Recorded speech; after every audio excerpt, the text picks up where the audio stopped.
No, I think we're way behind, Albert. But we will tell you that we recorded this.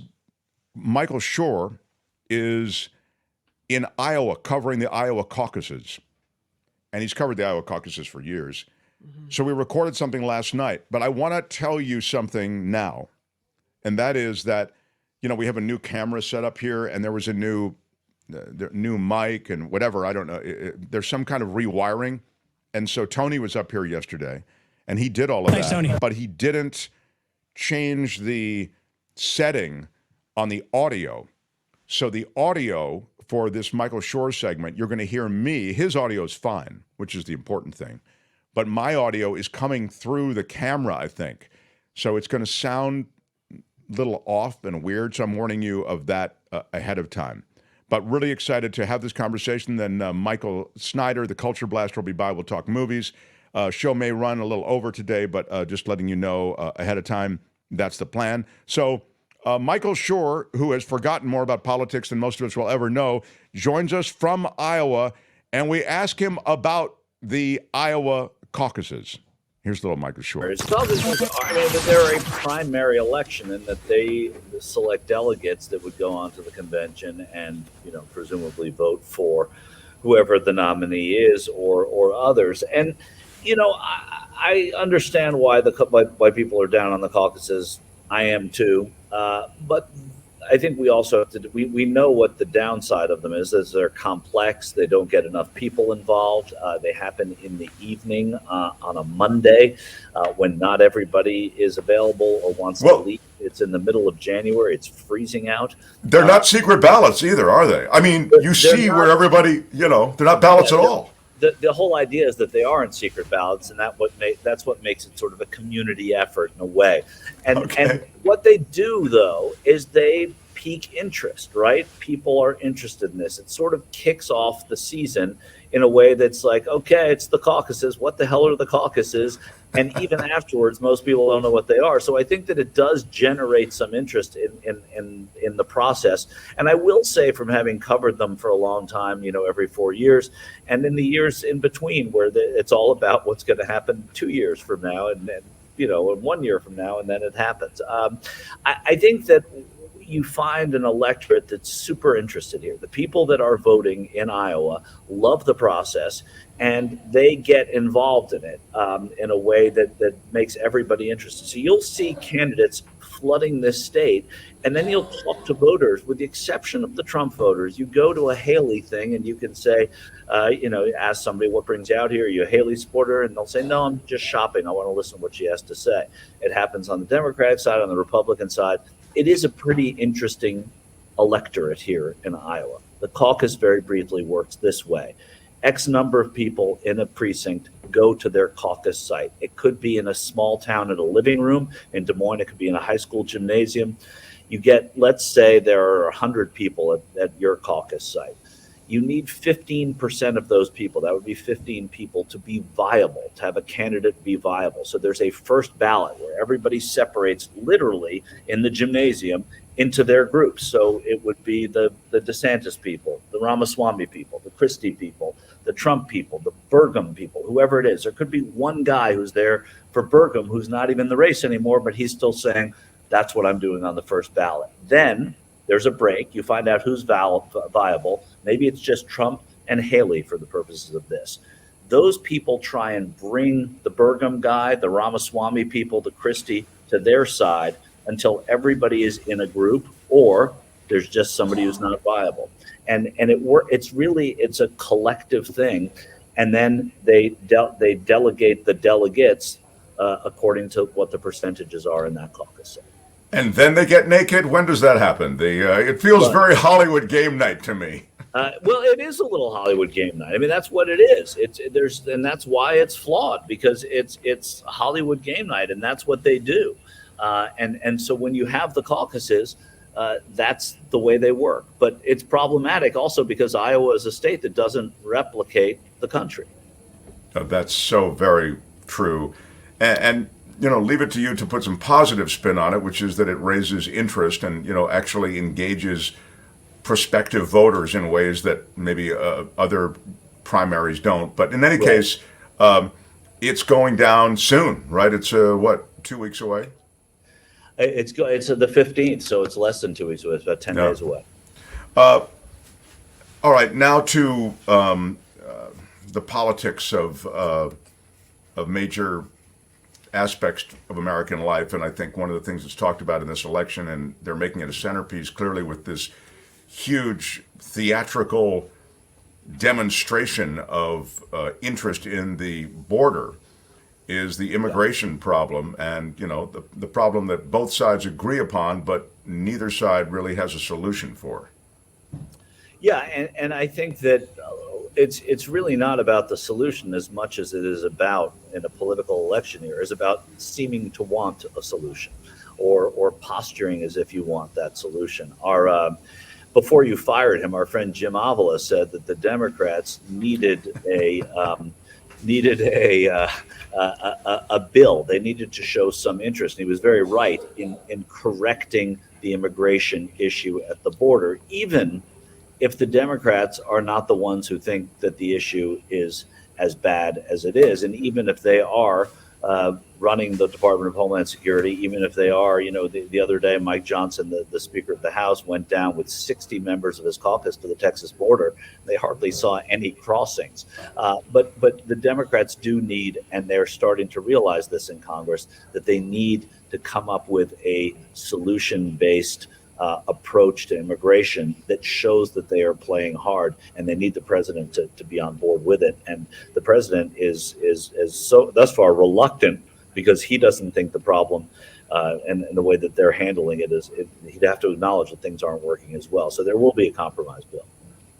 It's interesting because you think that there will be some kind of compromise There's bill? going to have to be a compromise bill, because if the president wants aid for Ukraine, now this is extra elective, so this is like what we're talking about in the real Sure, in the interim period. Yeah, is that they need money for Ukraine. The president wants it, and the Republicans in Congress have their heels dug in, and now some Democrats do as well, and on the fact that unless there's immigration reform, unless there's some kind of a bill that addresses the border, there's not going to be a penny for Ukraine. Do you feel as though we'll avert a government shutdown? I mean, government shutdown, we're playing this game again, and now it's about those things that you've touched on, and that is funding for Ukraine. I think it will be. I think it will be hard to get a government shutdown. The Democrats are not going to allow it to happen if it looks like they are going to be blamed, or Biden's going to be blamed for being intransigent on the border. So if they're saying, look, we're not going to do anything on the border, the Republicans are happy to shut the government down, because they'll say, well, the Democrats didn't want a bill, we're not going to appropriate this money, and without this money, we're not going to be able to do an appropriation in the budget. Well, if that's the case, then the Democrats look like losers. They're not going to allow it to happen. If it does look like a fractured Republican caucus in the House, as we've seen for the past year and a half anyway, since Kevin McCarthy was elected Speaker, a year, that if we see this fractured Republican caucus as the cause of the shutdown, then I think there's a chance there is a shutdown. I mean, the cause of the shutdown is always spun, right? I mean, regardless of course it is. Right. But there are trial balloons that are launched in the days and weeks leading up to it, to see sort of how it's being perceived. And right now, when you have the Democrats pressing the White House on an immigration bill, which is not necessarily directly tied to the shutdown, but it's about budget and it's about appropriations. I think that the Democrats realize that maybe this one's going to go against them if it were to happen. And again, it's too early to say. You mentioned actually a piece to me this week that was talking about, because there's always this chatter about, this administration, I'm talking about the Biden administration and their achievements or things that are going on, and their messaging, inability to message what they've done well. The infrastructure bill is an example. But there was something else that you pointed out, which was the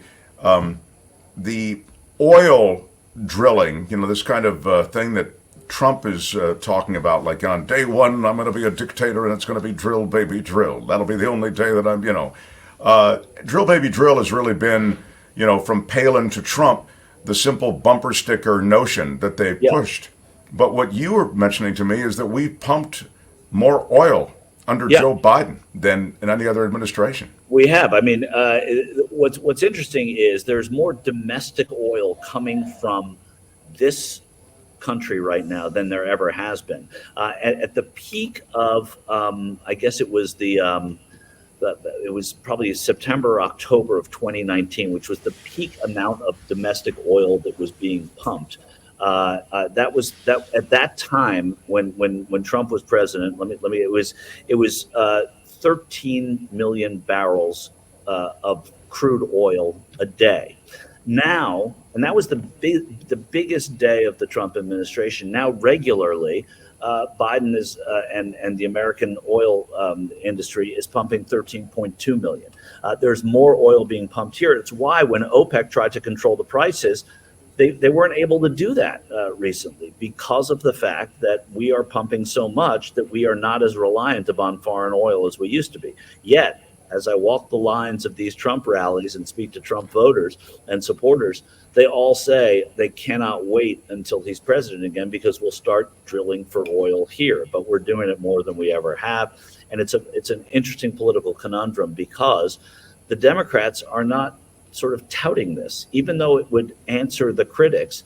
They're not touting it because younger voters, more progressive voters, they don't want us to be, running the wells dry here in the United States. They want to be, caretakers of the environment, which the Biden administration also has been, and more so than many other administrations. So it's a tricky political message. But again, everybody says the Biden administration hasn't been touting this or hasn't been talking about this. They haven't been talking about anything. And it goes back to what we've talked about on this show for a while, which is the Democrats haven't spent money on this campaign yet. And once they start doing this is the kind of message that they're going to be portraying in the places where they need to do that. It's funny, though, because I think the interesting thing about this fact and about this situation is that it's a question of what message you want. Because, right, as you suggested, to get younger people, this administration wants sort of the green president message to get out there. And yet, right, at the same time, to get some of these other voters, or really just to speak to America's energy self-sufficiency, he wants to communicate, or you'd think, there might be a question about whether or not you want to communicate the fact that, hey, I'm the guy who made us more energy independent than the last guy even. Yeah, there's no question. And the guy that they're saying, the guy who's saying, as you mentioned in the intro to this story, Trump says on day one, he's just going to start drilling all over the country. We're already doing that, right? And gas prices are coming down. And it's had the effect already, right, of shaping the way that the international oil business works, and I think that's, when you're able to shape the dynamics in that way, we're producing so much oil that we've undermined the influence of OPEC. That's pretty big oil, Now to a situation that no one can predict, and it appears to be worsening in some ways, and that's in the Middle East. We've, got those Houthis, the Yemeni terrorists who were supported by Iran. They're firing on shipping vessels. American choppers blew three of the boats, I believe, out of the water. I don't need to tell you what's happening in Lebanon with the likely involvement there. Was no longer this conflict with just Hamas in Gaza. It's now Hezbollah, southern Lebanon. There is a fear of a wider conflict there. Now, without getting too deep into that was just a quick snapshot. I've left a ton of stuff out, obviously, but I'm more curious about the political part of that, which is, since we're talking to you, how does that affect the next 12 months? Again, it's hard to say because 12 months is a millennium in the way this stuff happens. We've seen so many things happen so quickly in the Middle East. I mean, it's been nearly 2 months now, or 3 months since the what happened in Israel and the West Bank. In Gaza, on the border of Gaza. That we've seen so many things happen already, and they're happening in Iran, and they're happening in Lebanon, as you mentioned. Part of the job of journalists is to report the news and then speculate on what it could mean and give the honest fact that, yes, this could mean that this is going to widen the conflict, but it could also mean that it's not going to, right? It could also mean that by ousting one of the Hamas leaders, that the hostage situation is going to completely unravel and no hostage exchanges are going to happen. It could also mean that it cripples Hamas so much that they have no bargaining power. I mean, we really don't know. But what it does to American politics is the uncertainty of it allows people on either side to say how they would do things and why the other side isn't doing it properly or what they would do. So the worse things get, the better it tends to be historically for the sitting president. We have this, I guess, this old maxim in politics is that you don't get off the horse during a war. And if this is in fact a war that we are inserted in the middle of, then that tends to favor the incumbent. I don't know if those old maxims still hold anymore. They held for George W. Bush, who was not a popular president, but it was perceived that the war on terror was an actual war at that time. And people didn't even go for John Kerry, who was a decorated military guy. And they went for George W. Bush, who had escaped service and went into the Alabama National Guard during the same war.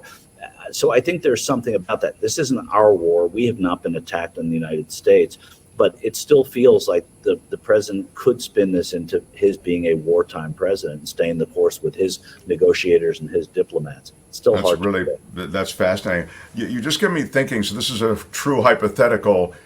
Had social media been evolved to the point it is now, when Bush's war started in Iraq, what would have happened? It's a real hypothetical. I mean, I it's one that I'm not capable of answering, to be frank. Like it would have changed. It's changed everything about the way we live now. So I would predict that it would have done the same thing then. It would have done the same thing in Vietnam. Maybe Watergate wouldn't have been as bad because the partisans would have been able to defend Nixon in a way that the journalists were not doing on television. That's interesting. It's happening with Trump now. You know, if Trump had been in 1974, he wouldn't have survived another day in office. But social media and the sort of the tribal nature of politics now that have come out of social media have affected the way that happens. Yeah, really interesting. Yeah, I don't know. Just threw it out there as you were talking. Yeah, it's interesting. It's certainly interesting to talk about. What this is, I don't know what Kim is doing. She's throwing up some different things. Kim, like what is it. this? I I like put my it. credibility glasses on. HuffPo, Trump asks court to find Jack Smith in contempt in further bid to delay his January 6th trial. Trump says that Smith's motions are filled with partisan rhetoric that mirror the Biden administration. So you see how he's using his court case to continue to, affect to muddy the water. Well, he's going into the caucus, and he likes being positioned as a martyr, and any defendant, I think, would try and use every tactic they could to get out of it, to delay it, to find fault in the other side. And because he has even out of office, something of a bully pulpit, at least with his people, he uses that and does it. So I think that it's to have been expected. I don't think this is a big surprise, and I don't think that the court is going to behave in a certain way because it's Donald Trump. Yeah, I think he's playing for the news cycle, and that's what that's all about. Yeah, he's doing absolutely nothing that's unexpected. I'm going to let you get back to covering the ramp up to the Iowa caucuses. It's so interesting to be in the belly of the beast as you are. I know you've done it a bunch of times, and I don't know. It's always fun. It's always Is fun. it? Okay, I was just about to say. I don't know if the new smell has worn off, but it's a very uniquely American process. This is a strange election year, as we all know, because there isn't the same type of campaigning. Even the Republican candidates who are running against Trump seem to be running in case Trump isn't the nominee, rather than with the notion that they can beat him. He's over 50% in Iowa. While he did have a beat on Haley in New Hampshire that tightened, I still don't see that changing much. And so there isn't the same kind of who's it going to be, or if it's this person, when they go to New Hampshire, what's going to happen, which often happens in Iowa, because Iowa doesn't generally pick the winner. They pick somebody who has a good couple of weeks, and so it's a curious and strange time. If you're missing one Iowa caucus, this is the one to miss. And the Democrats aren't even doing it this year. So it's Yeah, it's wild. Yeah. Next week, I want to talk to you more about the Democrats and what's happening there and the situation that they find themselves in. But for now, We'll I'll let you also go. know more next week. Well, there'll be. I think even in the next week, we're going to learn more about the posture of Democrats in Congress on an immigration bill and how they're going to work with the White House on that. Yeah, I think that was your take on that is really something I'm going to keep in mind as I watch the events. The notion that they have to broker some kind of deal is a really interesting one, and I hope it happens. I think these government shutdowns are bad for everybody, So I agree. Michael, thank you. I look forward to our next conversation. All right, Mark. Talk to you Give later. our best to Iowa. Michael Shure, everybody. Hi, it's Mark, and I thought that was great. Hit the notification bell. You'll know whenever there's a new video being dropped, and please subscribe to our channel to help us save the universe.